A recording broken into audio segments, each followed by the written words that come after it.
At 5:19 this evening, a 79-year-old woman was shot at 5709 California Avenue. As police officers were coming into this area, a call was received concerning a 51-year-old woman who was shot in the rear of 1529 52nd Avenue. That woman was the daughter of the first shooting victim. The gunman fled on foot in this area after the second shooting and attempted to carjack a vehicle at 5701 California. That attempt to carjack was unsuccessful. The gunman, a 54-year-old individual, was seen on foot coming toward the intersection of 54th and Tennessee. Sergeant Michael Honeycutt, a 16-year police department veteran, confronted the gunman, who still had pistol in hand, and ordered him to the ground. During the confrontation, the gunman suddenly raised his pistol under his chin and fired. He shot himself in the head. Seconds later, reactively, Sergeant Honeycutt fired. I say seconds, it was almost simultaneous. The gunman shot himself under the chin. Reactively, Sergeant Honeycutt fired. At this point, we are virtually certain that Sergeant Honeycutt's round did not hit the man. It appears that he has a self-inflicted gunshot wound at this scene. He was taken to Vanderbilt University Medical Center, where he has died. We anticipate, from everything we know at the moment, this is going to be a suicide. Again, Sergeant Honeycutt fired reactively, almost simultaneously to that gunman's first gunshot, but from all appearances, Honeycutt's round did not hit him. The body camera footage from Sergeant Honeycutt has been preliminarily reviewed, and it will be released later this evening. We expect that the footage that you will be seeing later this evening is of this man committing suicide. The earlier shootings of the two women are domestic related. The 79-year-old victim, who was shot first, was the mother of the second victim. The second victim, we believe, is the gunman's girlfriend. What are the conditions of the two females that were shot? They are both hospitalized. From the information we have presently, they are not believed to be life-threatening. Do we have any information on what was the instigating event that led to this? Not to this point. The police department's domestic violence division and the non-lethal shooting team are conducting the investigation into the shooting of the two women.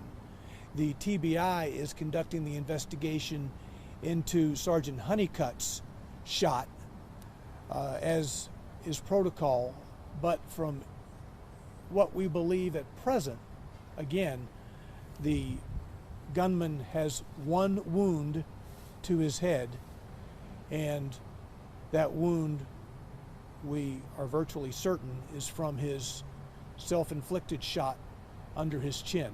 There was actually a witness who was out in his yard with members of his family who saw the gunman approaching, got his young child in the house.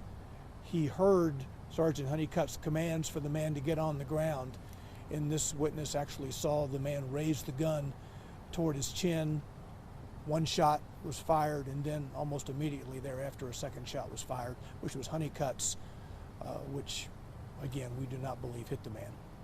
Did the shooting take place in this area or the other scene? No, it occurred at the intersection of 54th and Tennessee, just to the right of 54th there. Will TBI be involved in this investigation? Yes.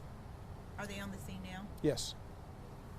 Do we know what, so he shot the elderly woman before he shot is it the 51-year-old?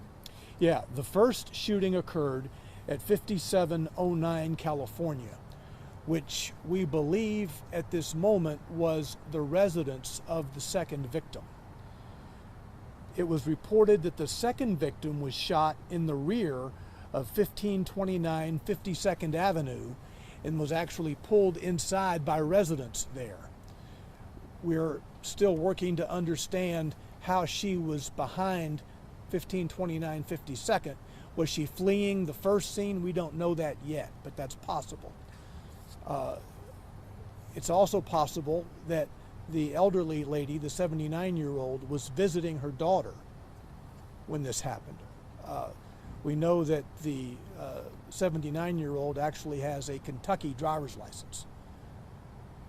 And this gunman has a Florida ID.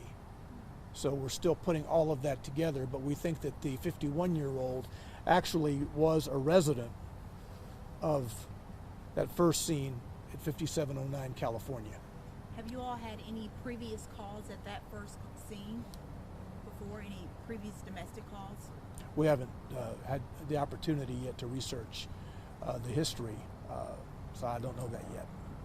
If I understand correctly, 3 total shots. No. Oh, I'm sorry. The two victims and then the suspect or the You're shooter talking about the on number of times he Yes. fired? Oh, I don't know Okay. how many times the females were shot. I don't know how many rounds he expended at them. And both females were shot at separate locations, correct? Yes. Spanning about 2 or 3 blocks in this area. Well, the first one, 5709 California. The second one, 1529 52nd Avenue. All in this neighborhood. But we don't know if she was shot there. She just happened to be there where her neighbors pulled her in. No, we think that she was shot in the rear of 1529 52nd Avenue. Gotcha. She was, and do we know why or how it was that he was trying to steal somebody else's vehicle and flee? You mentioned that he was. Well, after the 2 women were shot, he was trying to get out of this area. The police department was coming. I mean, there's a lot of people who were hearing the shots, who saw women being wounded. They had called the police. The police were on the way. And he was trying to get out of this neighborhood.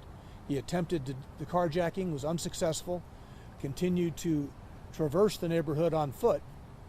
And it was as he was doing so that Sergeant Honeycutt confronted him and ordered him to the ground. And he has a Florida ID, so. You're correct.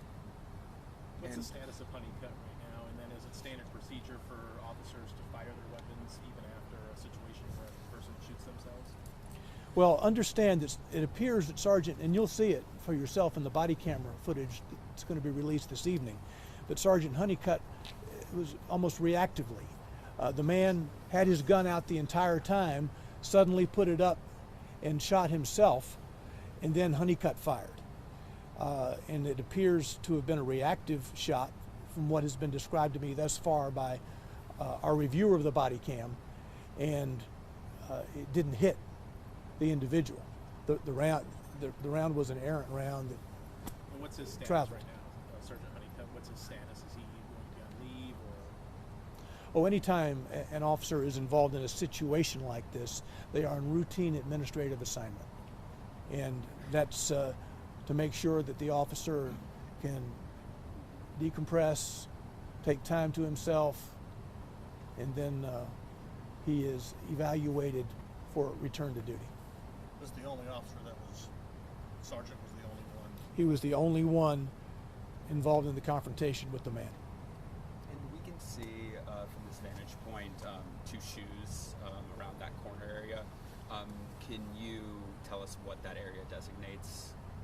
Well, I think the actual shooting occurred, you talking about in the intersection? Yeah, right in the intersection over to the right. Yeah, I think the shoes were taken off of the man who shot himself as he was being tended to by medics, as they were taking him away from the area. The shooting occurred just to the right of that, I guess, on 54th.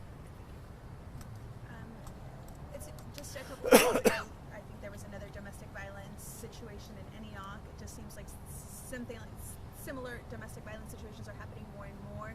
Is this police are also noticing, or would you just say it was just a timing of the week? Well, I don't have numbers on domestic violence incidents. I will say that there have been two very violent ones in 2 days. There was the murder-suicide in Antioch yesterday, and now this situation. Thankfully, the two women do not appear to be in life-threatening condition.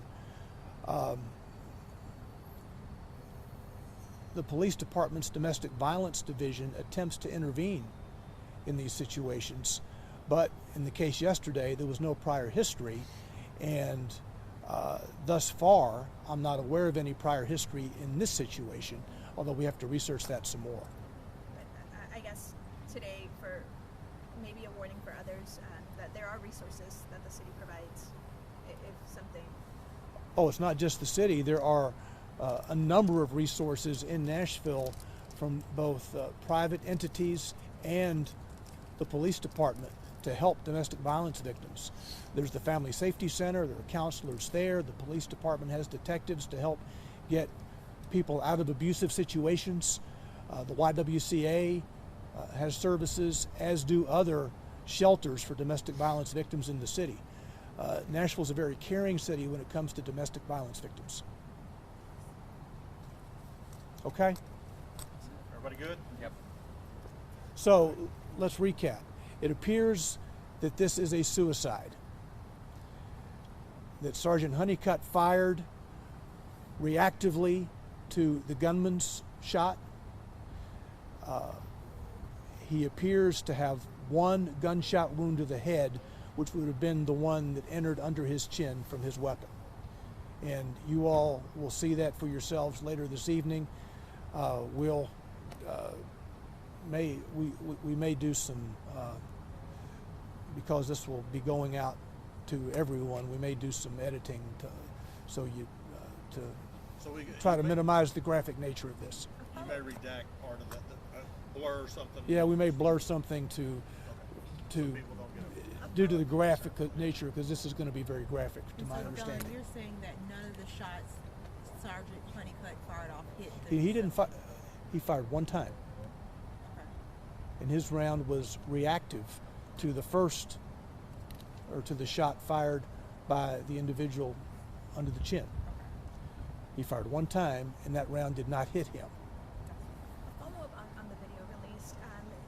Sometimes the department will release multiple angles. Others, sometimes we just get one angle. Do you anticipate us getting multiple camera footage? Sergeant angles? Honeycutt was by himself when he was confronting the individual. Can you spell his last name? Yep.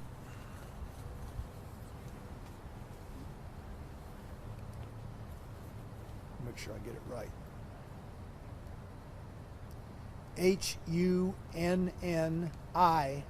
Hunnicutt. Michael, common spelling. Been on 16 years. And he is a West Precinct sergeant. He's a patrol sergeant. So he and his officers were responding to these reports of people being shot. Would you Okay. say that the neighbors calling this in so quickly is kind of what helped the scene kind of get solved, or for police to arrive so quickly here? Yes, because the neighbors provided a very good description of the gunman. We had, as the officers were coming into the area, they had a very good description of the person they were looking for. And as he continued to traverse these streets, he had his pistol in his hand. He wasn't hard to spot. Okay? Thank you, Don.